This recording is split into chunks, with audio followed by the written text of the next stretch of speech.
Call this meeting to order. Joint public hearing meeting, May 9th, 2022. Approval of the agenda.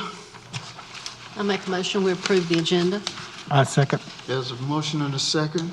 All in favor? Motion passes.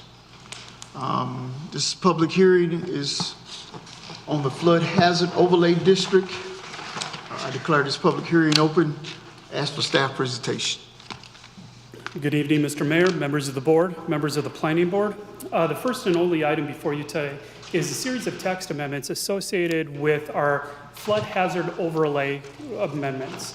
To provide a bit of background, various locations within the town of Zebulon have what's known as a flood overlay or flood hazard overlay district. These are areas that are indicated as such on the FEMA maps, specifically the firm or flood insurance rate maps that show the areas where flooding is likely to occur based on various events. Over time, these areas do change because of various topography changes, as well as changes in upland stream courses. The current firm map was updated by FEMA and is slated to take effect on July 19th of this year. As such, FEMA has worked with the individual states on changing the model ordinance regulations. These are the regulations that insurance companies and other agencies, including FEMA, really use to make sure that local regulations are consistent and consistently applied throughout a particular jurisdiction. These would be not only applicable to new development, but also existing development, existing homes and structures that could potentially be within the flood hazard area overlays. The finally is when property owners receive house insurance, typically flood insurance is not part of that. When you go to apply for a mortgage and you have structures that are located within these areas, frequently these mortgage companies would require that you have additional flood insurance to go along with this. The new maps provide further clarification and details on some of the areas. However, the areas within the town of Zebulon did not get modified substantially. This map is a little difficult to see, but you'll see these little red areas that are located in various spots. Those are the only areas within the town of Zebulon and our ETJ that actually were changed from the existing flood insurance rate maps to the new flood rate maps. But with that, in anticipation of the new maps being enacted, the state did reach out to each of the municipalities, including the town of Zebulon, asking that we incorporate several changes that were based on their model ordinances.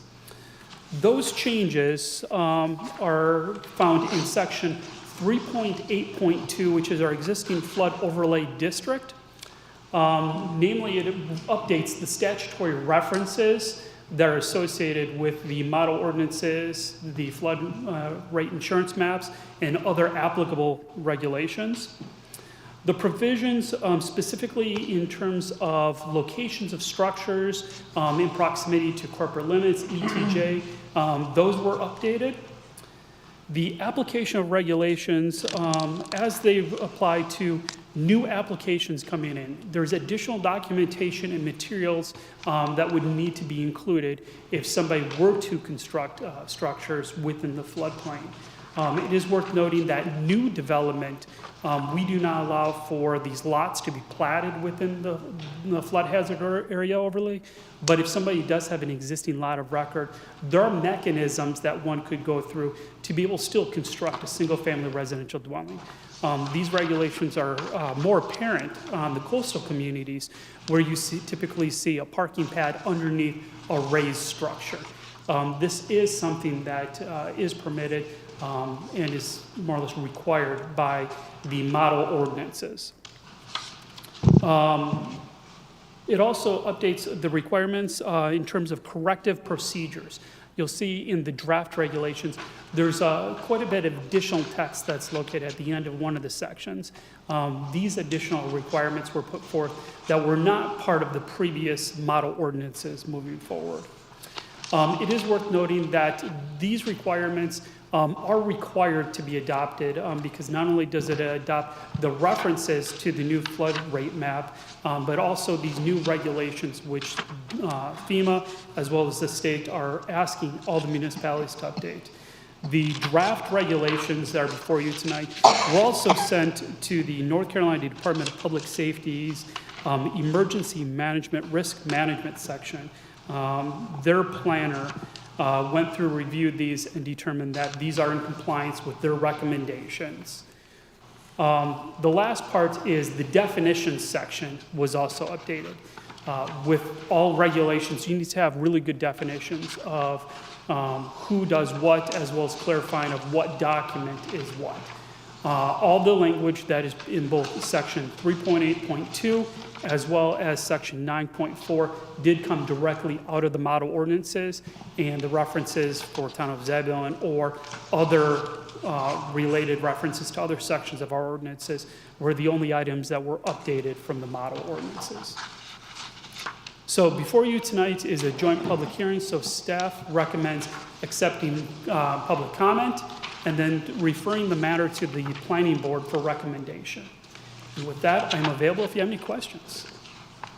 Any questions or comments from the Yes. board? So on 3-57, 357, yes. D2, replacements that are for maintenance and not part of a substantial improvement may be installed at the original location, et cetera. Is there more clarification as to what constitutes a substantial improvement anywhere in the document?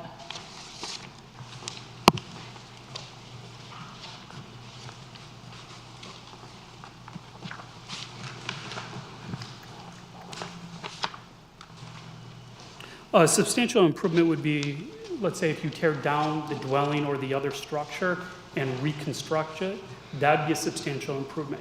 However, upgrading utilities such as mechanicals, HVAC, is typically part of routine maintenance. Okay. And then on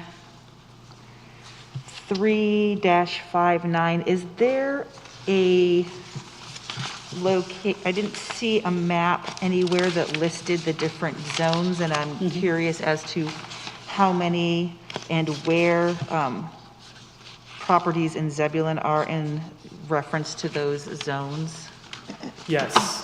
Is that the map that's really, really super tiny? Well, no, the map that's really super tiny is actually one that we were able to create based on the shape files provided to us by the North Carolina Department of Public Safety, Emergency Management, Risk Management section. The final map will be, will actually be essentially the map on the left. The updated version of that is the flood insurance rate map. Those drafts are available on the FEMA website. Additionally, if you have more questions, and I'd be remiss if I didn't mention this, readync.gov does have links to both the existing as well as the proposed flood rate maps, as well as providing other information on what to do in terms of flood prevention and flood hazard mitigation. And that will give more direction as to what zones are located where? That's correct. Okay, all right, thank you. And I would assume that more people are in flood zones now than fewer. Not really. Okay. The modifications comparatively to some of our neighboring communities, we actually have very few sections that the flood hazard area did expand. And in each of those areas, there's other environmental limitations anyways, flood-prone soils, marshlands, those type of things that really prevented construction there anyways. So I have two things in the text. On page 3-64, section G, item 3, the order to take corrective action. It talks about a specified time period not less than 60 calendar days, nor more than least insert calendar days, 180 calendar days or less is recommended. Yeah, that's, I don't think that that's correct. What are we recommending as the top end of that? The 180 days? that's correct. The, Okay. Well, then it's going to say that, I'm assuming? yeah, That- not more than 180 calendar days. Okay. And then in section 4, under the appeals, there was talk about the Board of Adjustments. Then on line 4, it talks about the Board of Appeals shall hear an appeal within a reasonable time, so on and so forth. I'm assuming that is also supposed to be Board of Adjustments? Yes, sir. Okay.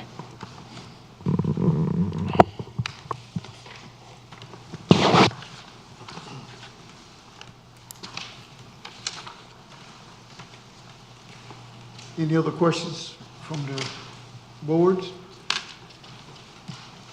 Comments?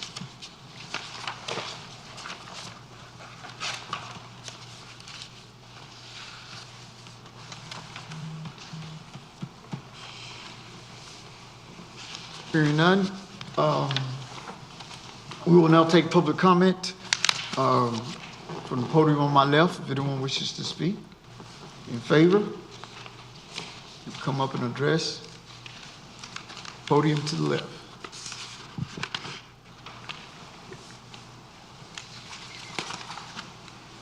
Anyone wishes to speak in opposition?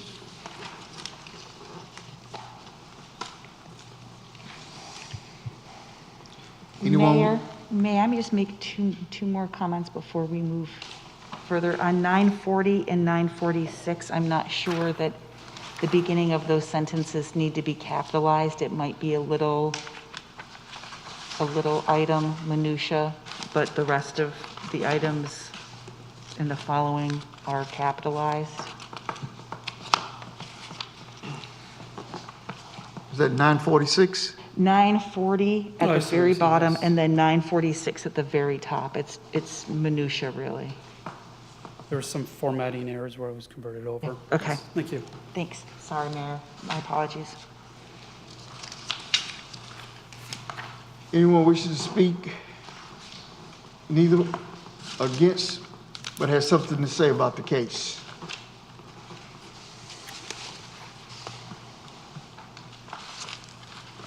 Hearing none, if there no one else who wishes to speak, I will close the public hearing and refer the matter to the planning board for their consideration.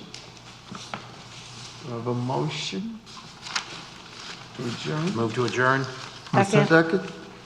All in favor?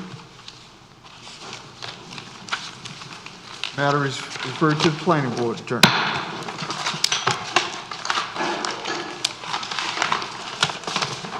Mike, good pen. Are we going to be that fast?